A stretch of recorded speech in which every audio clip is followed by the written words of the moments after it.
Joining me right now is former Naval intelligence officer, former Bush administration official, and the Bramer Group chairman, Don Bramer.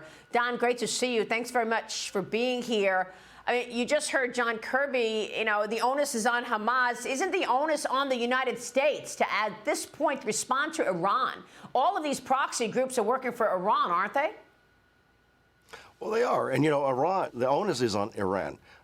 We keep funding Iran. We keep giving them unfreezing and thawing sanctions. So we almost incentivize this action in the Middle East by, giving them more money, giving them more, releasing sanctions so that it's profitable.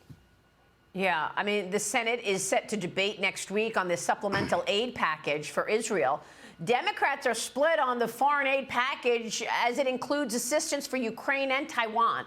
The Biden administration is pressing Israel to modify its plans to better protect civilians in Gaza.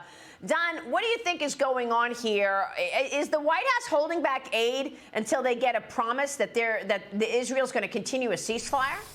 It looks like Hamas is the one that's breaking the ceasefire, by the way.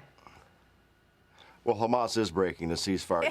What started as a 4-day agreement went to 7 days. But even during the last few days of the ceasefire, the IDF was receiving gunfire. There were multiple explosions. And all while at the same time that Israel was releasing hostages, Palestinians, 3-1 versus what the Hamas was. There's still over about 148 hostages still in captivity right now. But Hamas kept pushing it, kept testing the limits, and realizing that this was a situation that Israel had no choice. You have to keep in mind that Netanyahu and Israeli hardliners are pushing for this to be strong because, Netanyahu's political future is at stake here as well. Yeah. Joe Pinion, jump in here. Yeah, obviously, look, I think it goes without saying that we teach people how to treat us. Don, from your perspective, you look at what's happening here. You mentioned Iran. It is Iran in many ways that has the fleet of ghost ships that's carrying that Russian oil to help them circumvent sanctions. It is Iran in many ways that is funding the terror that is brought to us by Hamas. And again, the puppet master above them, that Chinese Communist Party that keeps forming deals with terrorists from Hamas to the Taliban in Afghanistan. So what, from your perspective, is the leverage point that we can use to sever that tie between China and Iran, but also, more importantly, start putting direct pressure on Hamas when it becomes quite clear Hamas is not going to act in good faith?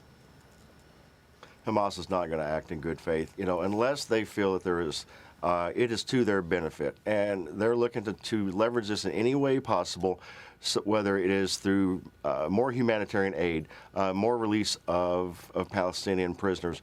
But all along, keep in mind, Iran's calling the shots here. This administration, with the $6 billion that was given to them, ever since that the administration committed to unfreeze that, we saw an increase in activity, not just in Iran with Hamas, but across the region, with even attacks against U.S. forces. Yeah, I mean, the attacks against U.S. forces, really, we have not seen much of a response to that. We're talking about 70 attacks, right, on our forces in Iraq and Syria. House Republicans passed a bill yesterday that would force the Biden administration to permanently freeze that $6 billion in Iranian funds, Don. How important is this to you? I mean, this is one of the issues, but it's really a broader appeasement that we're talking about that the United States has been doing with Iran, enabling Iran to generate billions in oil revenue by lessening the sanctions. Well, releasing these sanctions and that additional $6 billion, that is this administration's way of leading us back to the very bad Obama-Iran deal. This $6 billion is it's a pathway. And, and the administration said that, the reason it was released was that it helped negotiate. Well, when you say something helps negotiate, what does that translate to me? That translates to ransom money. And that's exactly what this was.